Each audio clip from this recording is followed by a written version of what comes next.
స్వాగతం। ఈ రోజు మనం మహాభారతం ఎపిసోడ్ నెంబర్ 8 చేద్దాం। యయాతి చక్రవర్తి గారు పాండురాజు వంశంలో పెద్దవారిలో ఒకరన్నమాట। అతని రాజపాలనలో ఎంతో మంచి పేరు పొందారు। అతను దైవాన్ని పూజిస్తారు, పెద్దవారిని గౌరవిస్తారు, వారి పట్ల శ్రద్ధను చూపిస్తారు। యయాతి చక్రవర్తి గారు దేవానికి చేసిన అన్యాయం వల్ల అతను తన తండ్రి అయిన శుక్రాచార్యుడి వద్ద శాపం పొందుతారు। ముసలివారైన యయాతి చక్రవర్తి గారు ఇంద్రియ సౌఖ్యాలను కోరుకుంటారు। అలా వారి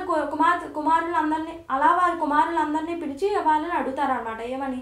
ఫస్ట్ కుమారుని అడుగుతారనమాట, మీరు నా శాపాన్ని తీసుకొని మీ యవ్వనాన్ని నాకు ఇవ్వండి అని చెప్పి అడుగుతారనమాట। అడిగితే అప్పుడు వాళ్ళు అంటారు, ఫస్ట్ కుమారుని అంటారు, మహిళలు సేవకులు కూడా ఈ శాపాన్ని తీసుకోరు, అందరూ నవ్వుతారు, వెటకారిస్తారు అని చెప్పి అతను తీసుకోరనమాట। నా తర్వాత ఉన్న ముద్దుల తమ్ముళ్ళని అడగండి అని చెప్పి అడుగుతారనమాట। అప్పుడు రెండో కుమారుని అడుగుతారు। రెండో కుమారుని అడిగితే అతను అంటారు, అందాన్ని బలాన్ని కాకుండా బుద్ధిని కూడా మందగింపు చేస్తారు ఈ శాపం వల్ల అని చెప్పి అతను కూడా శాపం తీసుకోరు।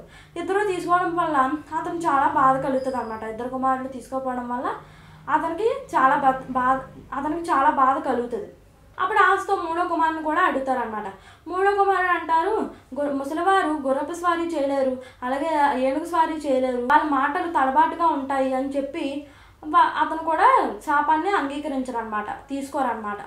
అప్పుడు నాలుగో కుమారుని అడుగుతారు। నాలుగో కుమారుడు అంటారు, వాళ్ళ శరీరాన్ని వాళ్ళు శుభ్రం చేసుకోవడానికి కూడా ఇంకోటి సాయం కోరుకుంటారు, అది ఎంత దారుణము అని చెప్పి అతను కూడా శాపాన్ని తీసుకోరు, వారి యవ్వనాన్ని వారికి ఇవ్వరనమాట, అతని తండ్రికి ఇవ్వరు। అప్పుడు అతనికి ఇంకా బాధ కలుగుతుంది అనమాట। నలుగురు కుమారులు ఒప్పుకోరు కదా। అప్పుడు ఐదో కుమారుని అడుగుతారు అనమాట, ఇంకా ఆస్తో అడుగుతారు।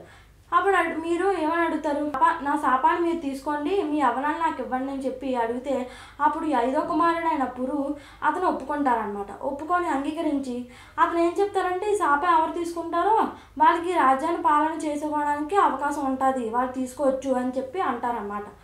అంటే అప్పుడు పురు అంగీకరిస్తారు కదా।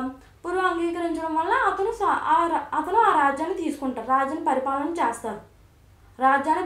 చేస్తారనమాట। యవ్వనాన్ని తిరిగి పొందుతారనమాట। అతను యవ్వనాన్ని పొందిన ఇంకా అతనికి ఆనందం కలగదు। అప్పుడు యయాతి చక్రవర్తి కుబేరుడు ఉద్యానవనానికి వెళ్ళి అక్కడ అప్రసతో కొంతకాలం గడుపుతారనమాట। అతను ఎంత చూసినా తన కామతృష్ణ తగ్గదనమాట। ఇలా ఇంద్రియ సౌఖ్యాలు ఎంత చూసినా అవి తగ్గవు, అవి పెరుగుతూనే ఉంటాయి కోరికలు అని చెప్పి అతను ఏం చేస్తారు, పురు దగ్గరికి వెళ్తారనమాట। యయాతి చక్రవర్తి పురు దగ్గరికి వెళ్తారు। పురు దగ్గరికి వెళ్ళి యవ్వనాన్ని అతనికి ఇచ్చేసి తన శాపాన్ని మళ్ళీ తిరిగి తీసేసుకుంటారనమాట। తీసేసుకొని అతను మళ్ళీ అడవికి వెళ్ళి తపస్సు చేసుకుంటారు। Thank you for watching.